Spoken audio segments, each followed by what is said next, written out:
낮은 곳으로 우릴 초대하네. 함께 하자고 말씀하시네. 우리도 예수 그 길을 따라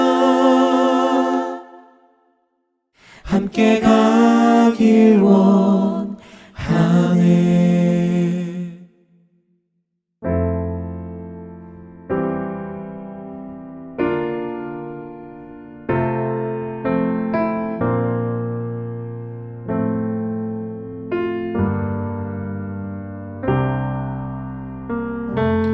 우리의 섬김이 더 낮은 곳으로, 우리의 고백이 더 낮은 곳으로, 쓰러져 있는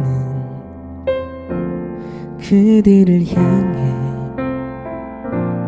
당신이 그랬듯 더 낮은 곳으로, 낮은 곳으로 우릴 초대하네. 함께 하자고 말씀하시네. 우리도 예수 그 길을 따라 함께 가길 원하네.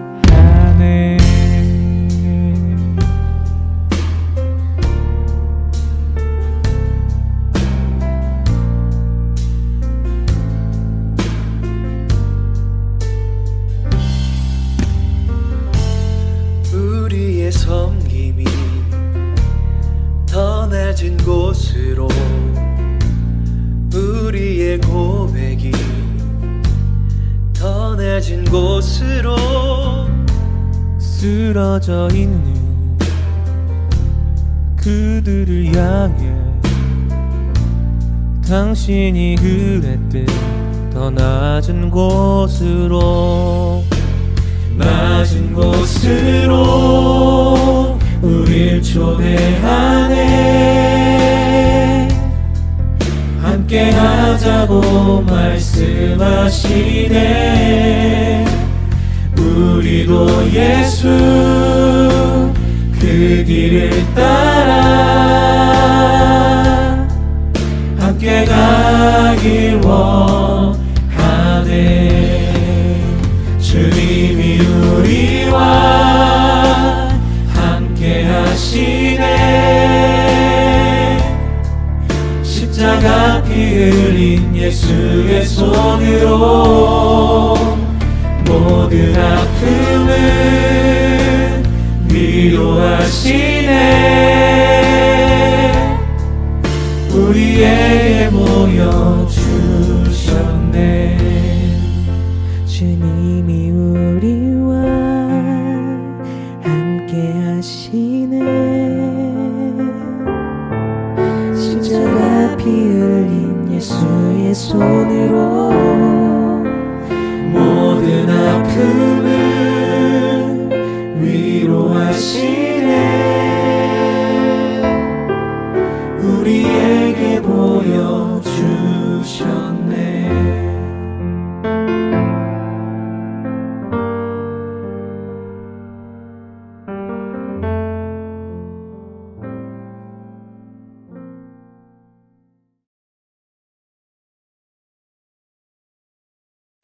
여러분 안녕하세요. 제가 오늘 이 근처에서 볼일을 보고 이렇게 교회에 가려고 하는데요. 사실 우리가 교회 못 간 지 엄청 오래됐잖아요. 그래서 오늘은 특별히 집에서 RT를 하는 게 아니라 교회에서 RT를 하려고 합니다. 우리 한번 같이 가볼까요?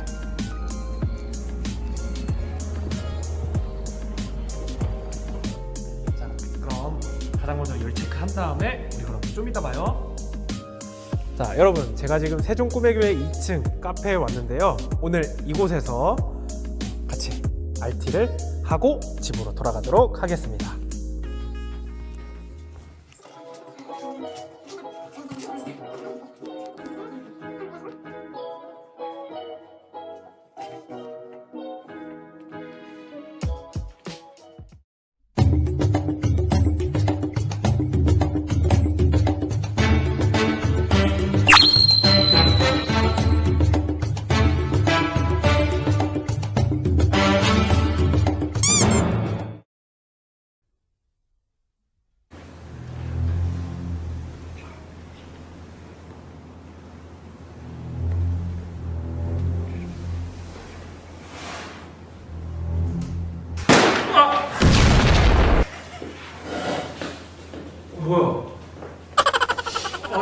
겁나 따가운데?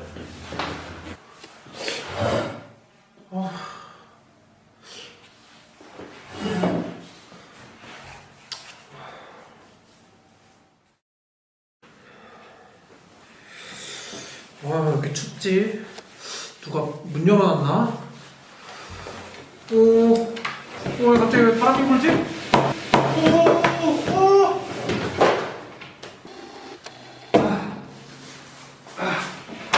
아니, 무슨 이렇게 바람이 불어, 교회에. RT하기 힘들다, 진짜. 이제 다시 집중해서 해봐야지. 이상하단 말이야. 말씀만 꼭 읽으려고 하면 이렇게 말도 안 되는 일이 일어나. 다시 집중해서 RT 해야겠다.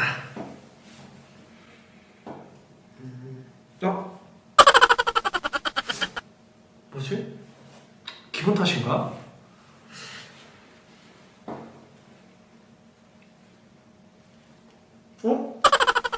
비가 오나? 교회 천장에 물이 새는 건가? 이상하네.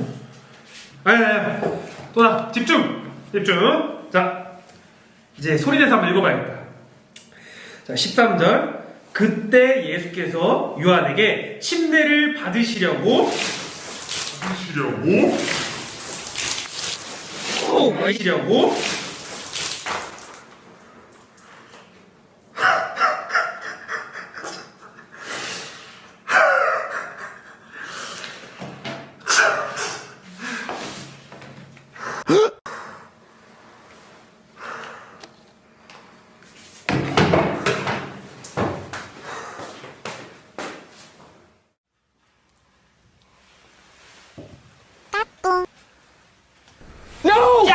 Cause you are my girl. You are the one that I envision in my dream.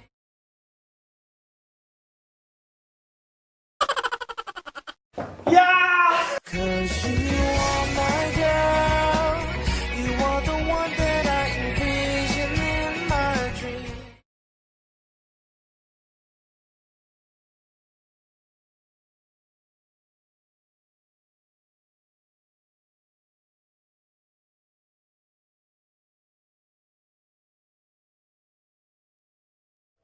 나는 너희로 회개하게 하기 위하여 물로 세례를 베풀거니와 내 뒤에 오시는 이는 나보다 능력이 많으시니 나는 그의 신을 들기도 감당하지 못하겠노라.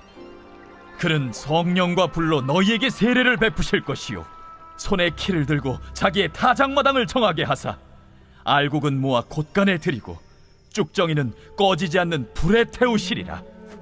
이때 예수께서 갈릴리로부터 요단강에 이르러 요한에게 세례를 받으려 하시니 요한이 말려 이르되 내가 당신에게서 세례를 받아야 할 터인데 당신이 내게로 오시나이까? 이제 허락하라. 우리가 이와 같이 하여 모든 의를 이루는 것이 합당하니라. 이에 요한이 허락하는지라. 예수께서 세례를 받으시고 곧 물에서 올라오실새 하늘이 열리고 하나님의 성령이 비둘기같이 내려 자기 위에 임하심을 보시더니 하늘로부터 소리가 있어 말씀하시되 이는 내 사랑하는 아들이요 내 기뻐하는 자라. 샬롬! 우리 가은우리 학생처 여러분 잘 지내고 있나요? 아직도 날씨가 많이 춥죠? 항상 옷 단단히 입고 감기 안 걸리게 조심하시길 바랍니다. 지난주에 전도사님에게 아주 기분 좋은 일이 있었습니다. 전도사님의 인생에 있어서 아주 경사적인 날이었는데요. 바로 전도사님의 주니어가 태어났습니다. 박수! 이유라. 여러 사람들이 전도사님의 등남 소식을 듣고 아빠가 된 소감이 어떠냐고 물어봤는데요. 너무나 가슴이 막 벅찼고요. 그리고 기분이 묘한 그런 느낌을 가장 많이 받았습니다. 전도사님은 아직까지도 스스로 생각하기를 어리다고 생각하는데 그런 사람이 아기를 낳고 아빠가 되었다는 것이 너무나 놀랍고 신기하고 한편으로는 내가 과연 정말 좋은 아빠가 될 수 있을까라는 걱정도 많이 들었습니다. 그렇다고 전도사님이 그냥 가만히 앉아만 있으면서 아빠가 될 생각을 한 것은 절대로 아닙니다. 우리 아내가 임신했다는 사실을 알게 된 그 순간부터 전도사님은 아빠가 되기 위한 준비를 조금씩 해왔습니다.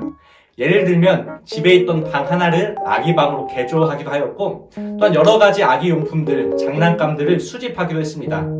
그리고 무엇보다도 아기를 위해 늘 기도하며 이 기도의 재단을 열심히 쌓아왔습니다. 물론 이렇게 준비를 했다고 해서 완벽하게 다 준비를 한 것은 아니었지만, 그래도 전도사님 나름 최선을 다하여 아기를 맞을 준비를 하였고, 마침내 지난주 월요일 그 작고 소중한 생명이 선물과 같이 전도사님의 가정에 찾아왔습니다. 아기를 처음 봤을 때 전도사님의 기분이 어땠을까요?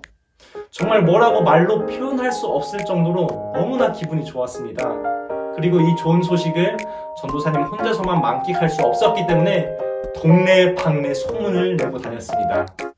이처럼 인간이 자기 자식을 가지게 되어도 이렇게 준비를 하고 이렇게 좋아라 하는데, 하물며 성부 하나님께서 하나님의 독생자 예수님의 탄생을 위해 어떠셨겠습니까? 성부 하나님께서는 모든 준비를 하셨습니다.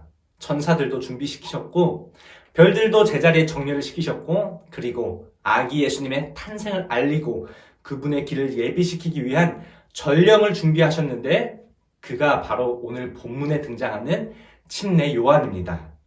그 침례 요한이 예수님의 길을 예비하기 위해 선포한 내용이 무엇인지 오늘 본문 말씀을 통해 함께 살펴보도록 하겠습니다. 오늘 본문 말씀 11절을 함께 읽도록 하겠습니다. 함께 읽겠습니다. 시작! 나는 너희로 회개하게 하기 위하여 물로 침례를 베풀거니와 내 뒤에 오시는 이는 나보다 능력이 많으시니 나는 그의 신을 들기도 감당하지 못하겠노라. 그는 성령과 불로 너희에게 침례를 베푸실 것이요.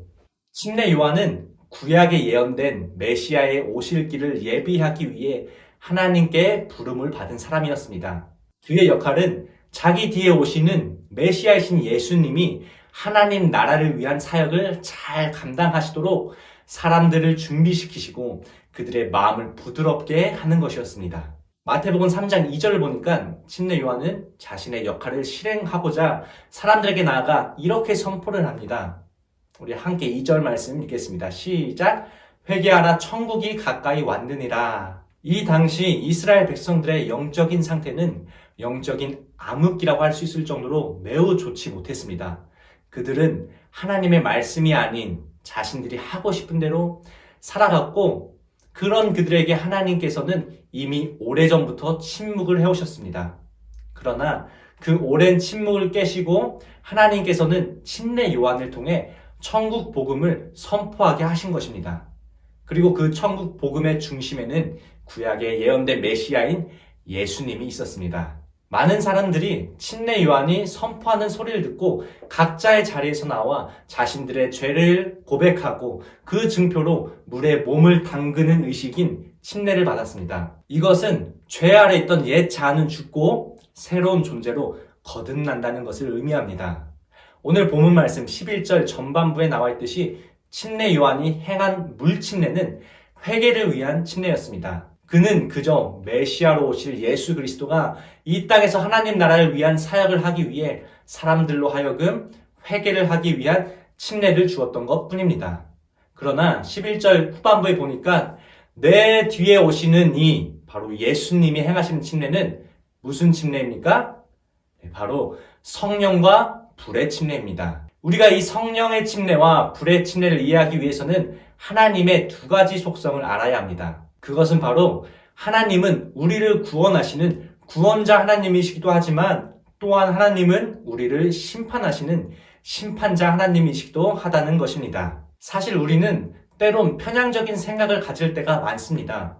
우리가 교회에서 늘상 들어서 배워왔듯이 하나님은 사랑의 하나님이라고만 생각을 한다는 것입니다. 하나님은 사랑의 하나님이시기 때문에 항상 우리에게 자비를 베푸시고 그리고 오래 참으시고 구원을 베푸신다고 생각을 합니다. 물론 그것도 맞는 말입니다. 그러나 하나님의 성품에는 사랑만 있는 것이 아닙니다. 하나님은 또한 공의의 하나님이시기도 합니다. 하나님은 공의의 하나님이시기 때문에 우리의 죄를 반드시 심판하셔야 합니다. 그렇기 때문에 하나님은 구원자 하나님이시면서 동시에 심판자 하나님이시기도 한 것입니다. 이 두 가지 하나님의 속성 중에 어느 하나에만 무게를 둔다면 그것은 하나님을 너무나 잘못 알고 있는 것입니다. 그렇다면 성령 침례가 무엇이고 불침례가 무엇인지 함께 살펴보겠습니다. 성령 침례란 하나님께서 전적으로 자신을 믿는 자들에게 자신의 영을 부어주셔서 죽었던 영혼이 성령의 역사하심으로 말미암아 다시 태어나고 그로 인해 구원을 받는 것을 말합니다. 대표적인 예로 사도행전 1장 8절에 나오는 오순절 마가의 다락방 사건을 들 수 있습니다. 그 다음으로 불침례란 예수님께서 재림하시는 순간 바로 세상의 끝날 있게 될 최후의 심판을 말합니다. 이것은 하나님을 믿지 않는 불신자들에게 주어지는 심판으로 그들은 꺼지지 않는 영원한 불에 태워지게 될 것입니다. 어떻게 그것을 알 수 있을까요? 오늘 본문 말씀 12절에 그렇게 말씀하고 있습니다. 우리 함께 읽겠습니다. 시작! 손에 키를 들고 자기의 타작마당을 정하게 하사 알곡은 모아 곳간에 들이고 쭉정이는 꺼지지 않는 불에 태우시리라. 여기서 말하는 키라는 물건은 바람 부는 날 추수한 알곡과 쭉정이를 공중에 던져 가벼운 쭉정이는 바람에 날리고 무거운 알곡은 키 안에 떨어지게 하여 알곡을 골라내는 도구입니다. 이 말은 하나님께서는 공의의 하나님이시기 때문에 하나님의 심판은 그 누구도 피해갈 수 없고 그 심판은 성도와 믿지 않는 자를 구분하는 일에 전혀 실수가 없을 것이라는 뜻입니다. 결국 하나님을 전적으로 믿던 알곡 신자들은 성령 침례를 받아 성령 충만한 가운데 구원받은 성도의 삶을 살아가게 될 것이고 하나님을 제대로 믿지 않던 쭉정이 신자들은 불침례를 받아 영원히 꺼지지 않는 불에 던져질 것이라는 것입니다. 사랑하는 학생처 여러분, 여러분들은 알곡 신자가 되길 원하십니까? 아니면 쭉정이 신자가 되길 원하십니까? 당연히 알곡 신자가 되셔야 합니다. 우리가 살아가고 있는 이 시대는 마지막 시대입니다. 예수님의 재림이 언제인지 우리는 알 수 없으나 그러나 우리는 준비를 해야 합니다. 예수님을 전적으로 믿고 신뢰하는 자들은 알곡 신자가 되어 성령 충만함을 받고 하나님 나라에서 영원한 생명을 누리게 되지만 예수님을 제대로 믿지 않던 불신자들은 쭉정이 신자가 되어 영원히 꺼지지 않는 불에 들어가 불의 심판을 받게 될 것입니다.